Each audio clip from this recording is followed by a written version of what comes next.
মাই gardening life চ্যানেলে আপনাদের সবাইকে স্বাগত।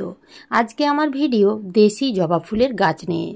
আপনারা কি এই সামনের শীতে জবা ফুলের গাছগুলোকে এত সুন্দর ঝোপালো করে রাখতে চান, কিংবা গাছে এই রকম গাছ ভর্তি কুড়ি এবং ফুল পেতে চান, কিংবা গাছের পাতা ঝরে না যেয়ে এইরকম সবুজ রাখতে চান? তাহলে আজকের ভিডিওটি অবশ্যই দেখতে হবে।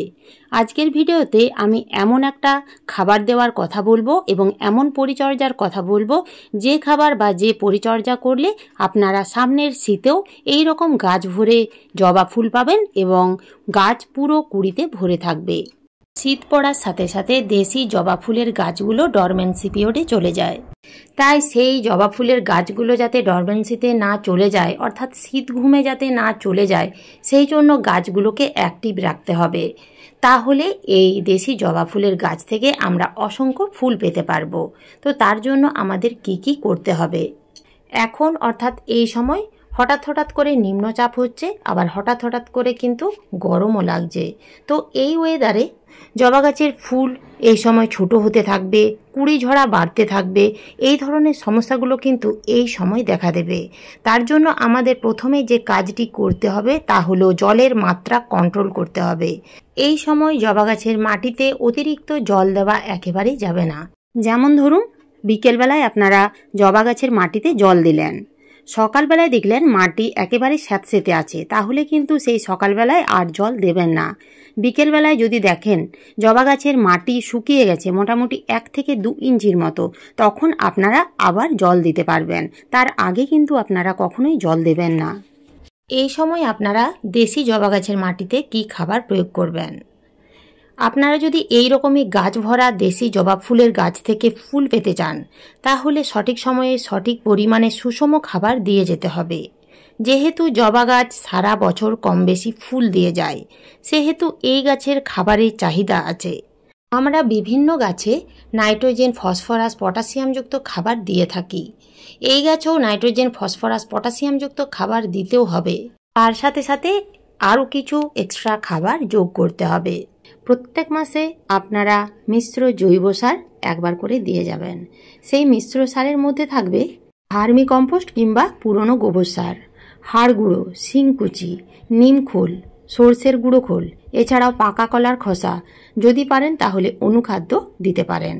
এই কয়েকটা খাবার মিশিয়ে প্রত্যেক মাসে একবার করে দিয়ে যান। এছাড়াও প্রত্যেক সপ্তাহে একবার করে যে কোনো তরল সার দিয়ে যেতে হবে। তাতে পাকা কলার খোসা হতে পারে, পেঁয়াজের খোসা হতে পারে, চা পাতা হতে পারে, কফি পাউডার হতে পারে, সবজির খোসা ভেজানো তরল সারও হতে পারে। এইগুলো যদি মাঝে মধ্যে আপনারা দিয়ে যেতে পারেন, তাহলে গাছে এত পরিমাণ ফুল আসতে বাধ্য হবে। এছাড়াও গাছকে ঝোপালো করার জন্য মাঝে মধ্যে জবা গাছের ডালের মাথাগুলো একটু করে ডেড হেডিং করে দিতে হবে। এতে গাছের গ্রোথ অনেকটাই সুন্দর হবে, নতুন নতুন শাখা প্রশাখা বিস্তার করবে এবং সেই নতুন শাখা প্রশাখাতে কিন্তু প্রচুর পরিমাণে কুড়ি আসবে। এছাড়াও আপনারা প্রত্যেক মাসে একবার করে জবা গাছের মাটি একটু আলগা করে খুশে দেবেন। এতে মাটির ভেতরে খুব ভালোভাবে আলো বাতাস চলাচল করতে পারবে। যত ভালো আলো বাতাস চলাচল করতে পারবে, গাছের গ্রোথও ততটাই সুন্দর হবে।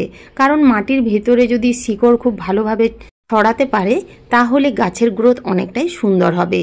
এই সময় দেশি জবা গাছ নার্সারি থেকে কিনে না আনাই ভালো। এই সময় আপনারা হাইব্রিড জবা গাছ কিনে আনতে পারেন। গাছ প্রতিস্থাপন করার সময় অতি অবশ্যই টবের ড্রেনেজ সিস্টেম সুন্দরভাবে তৈরি করে নেবেন।